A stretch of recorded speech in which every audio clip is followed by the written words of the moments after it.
Retour sur un accident qui s'est produit cet après-midi sur la route cantonale entre Forel-sur-Lavaux et Servion dans le canton de Vaud, faisant un blessé grave. Un conducteur âgé de 24 ans a perdu la maîtrise de sa voiture et a percuté d'autres véhicules. Le jeune homme a dû être désincarcéré puis transféré au CHUV par la Réga. Sa passagère ainsi que la conductrice du véhicule venant en sens inverse ont été moins gravement touchées. Elles ont été emmenées au CHUV pour des soins. La route cantonale a été fermée pendant 30 minutes. Retour sur la presse dominicale pour commencer cette actu du dimanche. Presse dominicale avec cette nouvelle. L'homme aux 72 millions qui quitte la Suisse. Une nouvelle signée par le Sonntagsblick. L'ancien président du géant pharmaceutique Novartis, Daniel Vasella, donc, s'en va aux États-Unis. C'est la commune zougoise de Risch. R-I-S-C-H, je ne l'ai pas inventé, qui l'a confirmé donc au Sonntagsblick. Alors votre réaction, messieurs? Tout d'abord vous, Éric Voru. Daniel Vasella, on pourrait dire un des plus mal aimés de la Suisse ces derniers temps, s'en va. Oh, avec tous ces hauts et bas, j'entends à son départ de la retraite, qu'il aille aux États-Unis, il ne savait pas m'empêcher de dormir. Ça ne vous touche pas plus que ça? Non, pas du tout. Au contraire, on serait même tenté de parler de soulagement? Oh, je pense en soulagement. Je suis totalement différent face à cette situation et à ce départ. L'ignorance. Et vous? Écoutez, c'est un nouvel épisode dans le feuilleton qui n'a que trop duré, j'ai envie de dire. Alors, je suis dans le même état d'esprit que mon voisin en face, Voru. Je n'ai pas beaucoup d'état d'âme par rapport à une telle décision. Daniel Vasella quitte la Suisse. Est-ce que Savio Michelot, ça vous émeut d'une manière ou d'une autre? Alors, pas du tout. Moi, je crois qu'il est libre de faire ce qu'il veut s'il a envie de partir aux États-Unis. Grand bien lui en fasse. Pour moi, ça ne va pas non plus m'empêcher de dormir. Voilà, mais il a renoncé à ses 72 millions, donc il ira avec un petit pécule quand même, on va pas le plaindre. Oh là, il les aura d'une manière ou d'une autre, ces 72 millions. On parle de toute façon d'argent, puisqu'il est question même de salaire, il est question d'une initiative qui est lancée par les jeunes socialistes, l'initiative dont on vous parle depuis un moment, l'initiative 1-12, et c'est la Sonntagszeitung qui nous dit aujourd'hui qu'un sondage donne favorable 49% des Suisses, 49,5% des Suisses seraient favorables à cette initiative 1-12 qui veut donc qu'un patron ne puisse pas gagner plus en un mois que ce que l'employé gagne en 12. Donc cette initiative attire les faveurs des Suisses. Ça vous étonne, Savio Michelot? Ça ne m'étonne pas, non. Je crois qu'on a vu la tendance avec l'initiative Minder qui a été très largement acceptée. On a même été surpris par l'ampleur du oui. Alors maintenant, c'est une initiative qui est, à mon avis, dangereuse pour la Suisse parce qu'elle n'est pas réaliste. 1,12. Un rapport de 1,12 entre le salaire le plus bas et le plus élevé, c'est quand même relativement faible. Après, on peut comprendre que ça choque qu'une personne gagne en un mois plus qu'une autre en une année, mais je crois qu'il faut aussi être conscient des réalités de l'économie. Alors, ce sondage indique que c'est dans les rangs du PLR qu'on a le plus, on va dire, opposé à cette initiative. Oui. Vous le confirmez? Alors, je le confirme, oui, et les jeunes libéraux radicaux vont se battre contre cette initiative, ça c'est certain. On va essayer de mener campagne et d'aller convaincre les gens qu'il faut voter non. Michel Chevalet, un patron peut-il gagner plus en un mois que ce qu'un employé gagne en 12?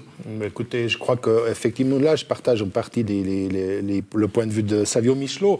Je crois qu'on doit aussi laisser une marge de manœuvre. Moi, je suis proche des milieux de l'économie.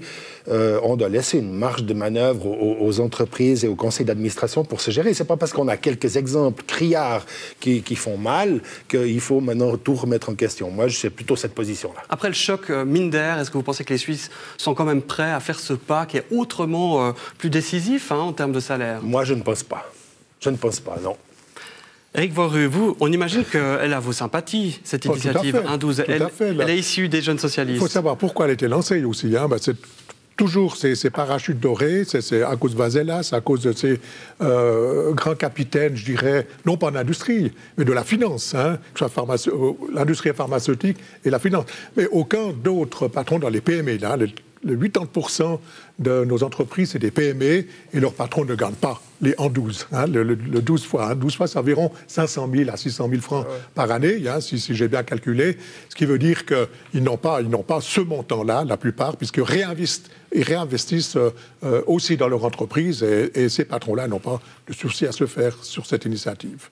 Éric Vauru, vous gardez la parole puisque vous avez sélectionné dans la presse dominicale notamment cette nouvelle qui concerne le contournement de Morges. C'était dans le Matin dimanche et on comprend pourquoi vous l'avez sélectionné parce que vous apparaissez dans cet article, vous avez été consulté et dans ce dossier sur le contournement de Morges, pour vous, vaut mieux parler d'une seule et même voie. Il faut parler d'une seule et même voie. Aujourd'hui, cela n'a pas été le cas en 1960, donc, et nous avons perdu à ce niveau-là, j'étais encore gosse, jeune adolescent, toujours est-il que le fait qu'il y ait eu des frictions entre les autorités municipales de l'époque et les commerçants, et puis un autre industriel, je dirais, a fait que le Berne a décidé, puisqu'il fallait cette autoroute pour l'Expo 64, il a décidé de fixer le tracé où elle se trouve aujourd'hui. Alors maintenant, on parle de 3 milliards de francs pour un contournement, mais ce contournement ne plaît pas à tout le monde. Il y a 2 syndics cette semaine, on en a parlé sur la télé, qui ont fait savoir qu'ils n'étaient pas très contents. Alors c'est la piqûre, comme on l'appelle. C'est-à-dire qu'à un moment donné, donc, le tracé qui est prévu était celui justement prévu dans les années 60, et puis il y aurait une piqûre entre le nord et le sud pour atteindre le sud de Lausanne. Et c'est là que ces 2 syndics, à ma grande surprise, interviennent aujourd'hui seulement, alors que j'étais moi-même syndic de Morges et nous avons beaucoup discuté de ce problème de contournement de l'autoroute. Et aujourd'hui, ces 2 syndics interviennent parce qu'ils ont mal étudié leur dossier ou ne sont pas intervenus. Là, il fallait intervenir. Et je crois que comme la conseillère d'État, Nura Gorité, le demande, c'est qu'il faut qu'on parle d'une seule voix à Berne, sinon l'OFRO va se frotter à nouveau les mains et puis on restera au statu quo. Sinon, pas de soutien de la Confédération, remise à l'ordre d'Éric Vauru, bien entendu, on imagine. Michel Chevalet, vous, la une du matin vous a interpellé. Il s'agit des ambulanciers qui, à Lausanne, désormais, portent des gilets pare-balles. Oui, ça m'a beaucoup interpellé. On dit toujours qu'il ne faut pas tirer sur les ambulances. Nos ambulances, en tout cas, je peux parler de notre système fribourgeois, puisque longtemps on a présidé ces associations, moi en tant que préfet, elles sont extrêmement bien organisées. Il n'y a pas lieu de ne pas tirer dessus parce qu'elles sont parfaitement bien organisées et répondent aux attentes de la population. Ce qui m'intrigue dans cette histoire, et là c'est aussi avec la casquette de responsable de la sécurité et de l'ordre public dans mon petit coin de terre, que je constate, hélas, avec beaucoup de regrets puis une certaine incompréhension que, ma foi, aujourd'hui, on en arrive même à lutter, à bagarrer contre des gens qui veulent nous rendre service, contre des gens qui veulent nous sauver la vie quelquefois. C'est un paradoxe énorme et je mets ce paradoxe vraiment sur le compte de malheureusement ces substances que les jeunes consomment aujourd'hui, en particulier la drogue, bien sûr, mais aussi l'alcool. Et quand il y a l'amalgame des deux, ça donne des décoctions qui sont détonnantes, c'est le moins qu'on puisse dire. Vous avez suivi notamment les mesures prises par la municipalité de Lausanne pour lutter contre les fameuses nuits lausannoises. D'où vous êtes en Veuvez, comment vous voyez ce plan qui s'échafaude? Avec un copier-coller, mais en réduisant un tout petit peu le format, on a les mêmes problématiques chez nous. On a aussi une grande rue avec des établissements qui sont ouverts la nuit, des voisins. Et je crois qu'il faut avoir un comportement citoyen et puis qu'à partir de là, si on arrive à instaurer un comportement citoyen, il y a des gens qui peuvent vivre de leur commerce, il y a des gens qui peuvent dormir normalement à partir de minuit le soir, comme c'est légitime, ou même à partir de 22h, si un certain nombre de règles sont respectées. Savio Michelot, vous, l'article qui vous a, on ne va pas dire qui vous a plu, mais qui a retenu votre attention, c'est la semaine horribilis des CFF entre déraillement, entre retard, en tout cas panne. C'est finalement les voyageurs qui trinquent. Voilà, et on a la fâcheuse impression finalement que plus on s'éloigne de Zurich, plus les pannes, les déraillements et autres problèmes de ce genre sont fréquents. Et je crois qu'aujourd'hui, les CFF doivent vraiment rattraper le retard qu'il y a en Romandie.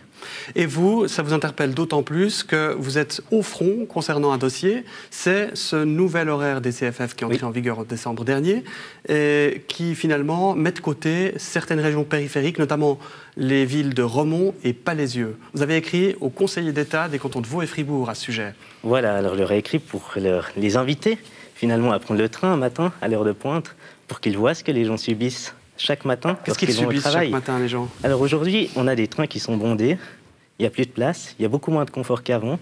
Les interrégiaux, avant, il faut dire qu'on avait des tablettes, qu'on pouvait travailler dedans tranquillement. Aujourd'hui, ça n'est plus possible. En première classe, non plus. On est entassé dans des trains peu confortables. C'est un peu ça. En plus de ça, on a constaté un manque de fiabilité de l'horaire. Avant, ça fonctionnait très bien, il y avait très peu de retard. Aujourd'hui, c'est quasiment chaque semaine qu'il y a des retards, voire des annulations de train. Et une fois, moi d'ailleurs, j'avais pris le train pour Palaisieux, je suis arrivé à Bulle. Alors c'est vous dire la qualité du service qu'on a aujourd'hui. Savio Michelot, vous leur demandez à quoi aux conseillers d'État, à part prendre le train un matin, comme moi, mesure? Je leur demande d'agir. En 2011, j'avais lancé une pétition qui avait été aussi suivie à Morges, Lignon, et à Yverdon, puis plus tard à Romont. Et ce qu'on demande, c'est que les CFF réintroduisent les arrêts des interrégiaux à Romont et Palaisieux, mais également à Nyon et Morges, parce que les deux situations sont liées. Rapidement, une réaction de Michel Chevalet. Sans court-circuiter le travail que M. Michelot fait à la tête de son groupe, nous aussi, en tant que région, que je préside aussi, nous avons réagi très vivement depuis de nombreuses années à tout ce qui ne va pas en matière de transport public.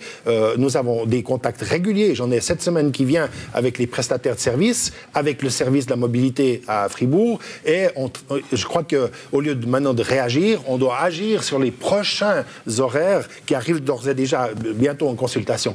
Et là, au niveau des collectivités publiques, les communes et les citoyens, tout ce qu'on a reçu jusqu'ici chez nous a fait l'objet d'une demande en bonne et due forme écrite à qui de droit. Et maintenant, on attend aussi un certain nombre de réponses. On n'est pas satisfait du tout de la situation, je crois qu'on peut le dire. Là, je rejoins complètement Savio Michelot. On a un autre angle d'attaque puisqu'on a déjà une organisation qui existe. Vous agissez sur l'opinion, vous agissez par les leviers institutionnels qui vous appartiennent. Je soutiens, courte réaction. Je soutiens tout à fait la réaction du conseil communal. Parce que c'est pire Palaisieux et Romont que Nyon et Morges. Parce que Nyon et Morges, ils ont pu mettre quand même des trains le matin de bonne heure pour les étudiants qui vont à Yverdon et vice-versa le soir vers 18h, je ne sais plus à quelle heure, mais enfin, il y a quand même 2 ou 3 trains qui s'arrêtent à Morges et à Nyon, tandis pas à Romont et à Palaisieux. Donc il faut intervenir énergiquement là. Je vous appuierai là s'il faut. Donc on voit que les régions périphériques sont les parents pauvres de ce nouvel horaire, pas seulement du côté du sud fribourgeois, il y a aussi des problèmes du côté de l'arc lémanique. Bien sûr, on va avoir un œil très attentif sur l'évolution de ces liaisons de transport. Parlons maintenant de l'actualité politique du week-end, notamment du côté de Genève. Eh bien, c'était au tour des socialistes de choisir leur candidat pour le Conseil d'État, pour l'élection qui aura lieu, je vous le rappelle, au mois d'octobre, qui, pour tenter de prendre le siège qui sera laissé vacant par Charles Bert, eh bien, compte rendu d'un congrès donc, qui s'est déroulé hier avec Jeanne Dubuis. Thierry Apotello, Zanem Ritora Santa, Sandrine Salerno et Roger Denet, tous les 4 souhaitaient se lancer dans la course au Conseil d'État genevois.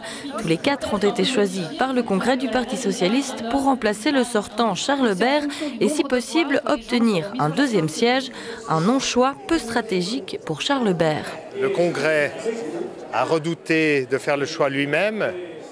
Il préfère que la population donc, le fasse, je vais dire quand même à sa place.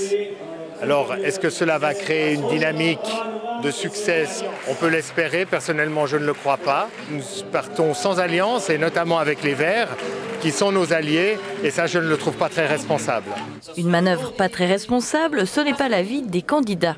Au contraire, pas du tout, vraiment pas. Je crois que c'est vraiment un signe de confiance du Parti socialiste. Ça montre qu'on a confiance en nous, qu'on est capable d'affronter toutes les réalités des problèmes de la société d'aujourd'hui et qu'on n'est pas seulement des apparatchiks de bureaux qui font de la politique pour des carrières. Le but, c'est d'arriver à montrer à la population qu'on a des propositions qui répondent vraiment à leurs besoins, contrairement à la droite. Et je pense que justement, en mobilisant le parti, en mobilisant les sections, en allant sur le terrain, on va réussir à démontrer qu'on peut placer 2 candidates ou 2 candidats au Conseil d'État. Je ne crois pas que ce soit l'illustration d'un manque de leadership. C'est peut-être par contre l'illustration du fait que nous n'ayons pas de sortants. Donc nous pouvons oser, nous pouvons présenter des profils très différents et puis présenter à la population un véritable choix de personnes compétentes et socialistes. Le Parti socialiste gagnera-t-il son pari ou au contraire perdra-t-il son siège au sein d'un Conseil d'État pour l'heure majoritairement à droite? Réponse dans les urnes cet automne. Réaction d'Éric Voru, socialiste. Alors, les Genevois ont certaines craintes, puisque maintenant ils ont une nouvelle donne avec la nouvelle constitution, puisqu'il faut les 50% ou 50,1% pour être élu au Conseil d'État, alors qu'avant, un tiers des voix suffisait. Ouais, donc, c'est un risque. Ma foi, il appartient au Parti socialiste genevois de prendre ce risque. J'ai un peu la même position que Charles Baer, Conseil d'État sortant, parce que 4 socialistes, il y aurait 4 à gauche avec les Verts et peut-être d'autres gauche, ok, mais 4 socialistes, c'est la division de la gauche face à une unité qui se trouve à la droite, alors ça peut être dangereux. Théorie classique ? Je partage cet avis. Très bien. Je vous propose, Éric Voru, encore une fois de garder le crachoir, puisque si vous êtes là, c'est aussi pour parler de ce qui va se passer la semaine prochaine. Vu que la semaine prochaine, eh bien, il sera question de resserrer le contrôle des armes en circulation en Suisse par le biais de plusieurs mesures. On retient finalement, comme mesure principale, cette plateforme, cette espèce de fichier commun au canton et à la Confédération. C'est à ça qu'on veut aboutir. Alors, la semaine prochaine, il y aura même 4 initiatives qui sortent de la commission de politique sécurité. Hein, donc, ce n'est pas une initiative de parti ou comme ça, même si, pour 2 ou 3 initiatives, l'UDC est contre, puisqu'ils soutiennent leur chef du département. Ce qui m'étonne, c'est que le chef du département, ou le conseil fédéral, répond ces initiatives sont très intéressantes, mais comme on va étudier pour modifier la loi, ça va prendre un peu de temps, donc on vous demande quand même de refuser ces initiatives. Nous allons faire en sorte que les initiatives soient acceptées. Dans un canton, dans un grand conseil, si le Conseil d'État est d'accord avec une initiative, il demande de voter pour. Ça peut donner justement ce punch, hein, je dirais, pour accélérer le processus. Donc le Conseil fédéral, finalement, s'oppose sur la forme. Pas assez de temps pour mettre en place cette loi modifiée comme vous le souhaitez à la commission de sécurité. Donc cette mesure qu'on retient, c'est que le canton retire une arme ou une autorisation, refuse l'accorder, et il doit informer systématiquement les autorités militaires. Et inversement, les autorités militaires informent les cantons. Ça, c'est nouveau. Tout à fait. Et ça, c'est très important. Hein. Donc c'est vraiment ce registre, je dirais presque national des armes, doit, justement, ça fait longtemps qu'on en parle, il faut que ça soit sur la table parce que il y a trop de dispersion et tout cela, et on voit les accidents qu'il y a eu ces derniers temps. Michel Chevalet, on retient évidemment, même en Suisse, les dernières fusillades. Hein. Oui. Il y avait le 2 janvier la tuerie de Daillon en Valais, et le 27 février à Metznau, dans le canton de Lucerne, des morts, chaque fois une arme à feu évidemment. Vous partagez ce souci de la commission de sécurité d'aller plus loin dans le contrôle des armes? Non, tout à fait. Je crois qu'il y a effectivement des tireurs sportifs, on ne parle pas de ce public-là. Je crois que les formulaires à remplir, il faut montrer patte blanche pour pouvoir être détenteur d'une arme dans ce canton et dans ce pays. Heureusement, et moi je suis pour, effectivement, après tous ces drames, qu'on durcisse aussi un petit peu les positions, parce que là, ça suffit. Hein. Savio Michelot, vous êtes à l'armée, vous êtes officier, sauf erreur? Oui. Et qu'en pensez-vous? Comment vous voyez ce débat? Alors moi je suis aussi favorable à un meilleur contrôle des armes. Je crois que c'est important aujourd'hui qu'on sache qui possède une arme et qu'on fasse très attention à comment ça se passe, comment ça se revend. Parce qu'en ayant fait l'armée, je le vois très bien. Moi, j'ai une arme à la maison. Mais si demain je l'annonce comme perdue, je pourrais très bien la revendre à quelqu'un d'autre. Et je crois que là, il y a un problème. Pour conclure. Oui, pour conclure, ce qui est important, c'est que l'histoire d'Aillon, la personne, on lui a retiré toutes les armes. Et puis voilà qu'il a pu les obtenir, on ne sait pas comment, sans qu'il y ait contrôle, et c'est ça qui est grave. Ouais, donc on change de domicile, même dans le même canton ou de canton, eh bien tout s'évapore, et puis c'est ça qu'il faut absolument maîtriser. Michel Chevalet, vous êtes donc préfet de la Veuvez. Oui. Vous, une actualité qui vous occupe en ce moment, c'est les fusions. Oui. Alors, les fusions, il faut quand même qu'on raconte. Apparemment, il y a 9 communes dans votre district. Oui. Et puis, il y a un projet, vu qu'il y a un processus en cours dans le canton de Fribourg, il y a un projet d'en ne faire plus qu'une, voire 3 ou 4. Oui. Tout à fait. Et alors, il faut dire que le canton de Fribourg a remis l'ouvrage sur le métier, et en particulier en introduisant une nouvelle loi sur l'encouragement aux fusions de communes. On pensait qu'il n'y en aurait plus. Cette nouvelle loi donne aussi un petit sucre, un petit encouragement financier, puisque c'est 200 francs par habitant pour la nouvelle commune fusionnée, avec un coefficient qui augmente. Plus il y a de communes, plus le coefficient augmente. Donc, ce petit sucre, si j'ose dire, et puis le fait que dans la loi, on demande que chacune des 165 communes, je crois 164 aujourd'hui, je crois, communes fribourgeoises, travaille sur ce projet. Donc, on a laissé laisser personne de côté. En passant par les préfets, on est 7 dans le canton de Fribourg, nous avons donc dû ratisser très large auprès de chacune de nos communes en prélevant de l'information et en plus, ensuite, en faisant un rapport. Et là, il est question éventuellement de faire un district, une commune, mais ça ne plaît pas à tout le monde, notamment à la commune d'Atalance. Oui, bien sûr. Écoutez, alors ça, c'est une proposition c'est un peu un pavé dans la mare que j'ai lancé à un moment donné ou à un autre, parce que ça fait 10 ans qu'à certains endroits, on ronronne avec les fusions de communes, et j'ai le sentiment, quand on pose la question aux édiles communaux eux-mêmes, on leur dit, et dans 10 ans, comment vous voyez les choses par rapport à votre engagement, par rapport à la complexification des dossiers? Et ils disent, oh, dans 10 ans, on sera fusionné. Alors si c'est vraiment dans 10 ans, on sera fusionné, pourquoi pas aller tout de suite vers davantage d'efficience, vers davantage de solutions. Et moi, je pense que par les temps qui courent, où les districts, même fribourgeois, même si le rapport 2010 au Conseil d'État les confirme et confirme les préfets, je pense que les structures territoriales sont un petit peu en sursis telles qu'elles existent aujourd'hui.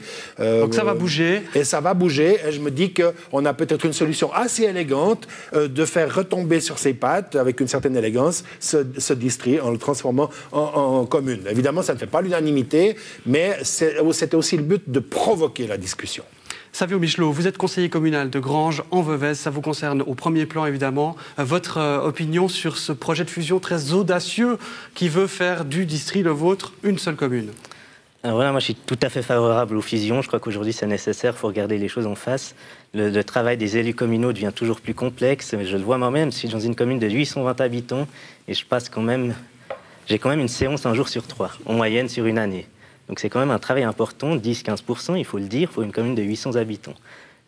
Et aujourd'hui, ça devient toujours plus difficile de trouver des gens qui s'engagent pour le bien public et pour pas grand-chose, parce qu'on n'est pas beaucoup payé. Maintenant, par rapport à ce projet A9, je trouve dommage qu'on n'ait pas réagi plus tôt. La loi sur l'encouragement des fusions de communes a été acceptée en mai 2011, et jusqu'en décembre 2012, j'ai un peu l'impression qu'il ne s'est pas passé grand-chose. Et je pense que ça aurait été bien qu'on propose dès le départ une fusion à 9. Comme ça, les communes auraient eu le temps de réfléchir sur la question et auraient peut-être été plus favorables, parce que là, on a eu 4 mois finalement pour réagir, pour donner une réponse. Ouais. C'est bien, là il y a une petite... Effectivement, ça va très très vite, les échéances sont très courtes, mais là on doit se prononcer en fait sur le rapport du préfet, puis dire voilà pourquoi nous sommes, nous, communes de Granges par exemple, d'accord avec lui sur ce point-là, voilà pourquoi sur ces points-là on n'est pas d'accord avec lui, et ça on doit le communiquer à la population, parce que la nouvelle loi prend en compte la population, l'information. Ce que je voulais dire, c'est que dans le fond, ma vision, c'est que aujourd'hui c'est devenu tellement complexe qu'à un moment donné, il faut que les politiques ils soient à la stratégie, et puis il faut qu'ils aient des services, un peu comme dans une grande ville, comme chez moi à Châtel-Saint-Denis ou à Talence, pour faire l'opérationnel. On ne peut pas faire les deux. Prenez un dicaster comme celui de M. Michaud ou d'autres, les eaux ou n'importe lequel, c'est terriblement compliqué aujourd'hui. Voilà. Comment l'ancien syndic de Morges regarde-t-il cette évolution institutionnelle du côté du canton de Fribourg? Avec joie, parce que j'entends, vous avez plus de pouvoir, hein, donc le préfet fribourgeois a plus de pouvoir que le préfet vaudois, par exemple, mais enfin, les problèmes de fusion de communes est très important. Ça démarre tranquillement à la vaudoise chez nous, hein, mais quand ça démarre bien. Hein, donc il y a quand même pas mal de communes qui sont en voie de fusion, qui ont fusionné, donc ça paraît très, très important. Et la Veuvez sera une seule commune et en préfet de moins. Enfin, bien sûr, écoutez, on est recyclable. Hein. On va conclure sur cette phrase, on est recyclable. Voilà une grande sagesse en ce dimanche. Merci à vous trois d'être venus sur ce plateau. Merci. Nous parler de votre actualité et commenter l'actualité tout court qui vous concerne forcément, qui nous concerne tous.